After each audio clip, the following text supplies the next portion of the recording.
satelit oleh BPKP. Ditemukan hanya ada 985. Johnny G. Plate terseret dalam kasus dugaan korupsi proyek BTS Bakti Kominfo. Terkait kasus ini, Mahfud MD belak-belakan dan membongkar kasus korupsi proyek tersebut.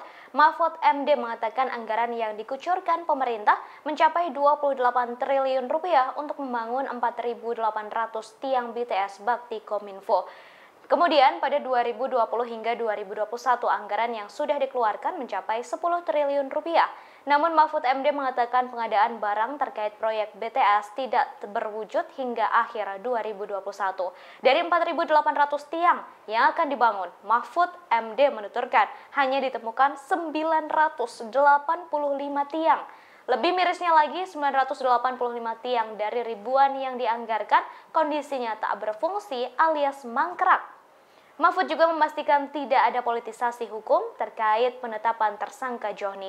Ia telah memastikan hal itu ke Kejaksaan Agung. Mahfud MD mengaku telah mengatakan ke Kejaksaan Agung untuk segera meningkatkan status Johnny sebagai tersangka apabila dua alat bukti sudah terpenuhi. Bila status hukum Johnny tidak segera ditingkatkan setelah alat bukti terpenuhi demi menjaga kondusivitas politik merupakan hal yang salah. Diketahui Johnny G. Plate telah ditetapkan sebagai tersangka dalam kasus dugaan korupsi proyek BTS 4G Bakti Kominfo. Itu kan mau membangun 4.800 tiang. Nah, tiang itu dijajah dengan satelit oleh BPKP.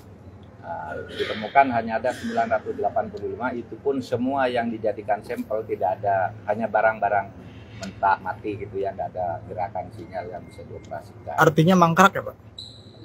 Mangkrak dan belum ada barangnya, yang ada pun mangkrak gitu. Nah, oleh sebab itu kemudian semula dihitung kerugian oleh kejaksaan itu sekitar 1, sekian triliun, tapi kemudian BPKP turun tangan, diperiksa itu ternyata mulai dari perencanaan, dari penunjukan konsultan, penunjukan barang, markup dan sebagainya itu.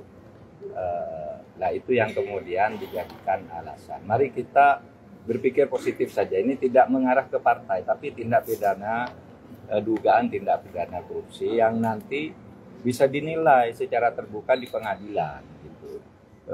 Saya sudah pastikan Kejaksaan Agung ini ada politiknya, enggak. Justru saya bilang ya sudah, kalau memang dua alat bukti terpenuhi, ya ditingkatkan menjadi status tersangka. Karena kalau sudah memenuhi syarat kok tidak diangkat dengan alasan kondusivitas politik, maka itu salah. Hukum itu tidak boleh tergantung pada kondusivitas politik. Nanti buktikan aja secepatnya di pengadilan. Terima kasih sudah nonton. Jangan lupa like, subscribe, dan share ya.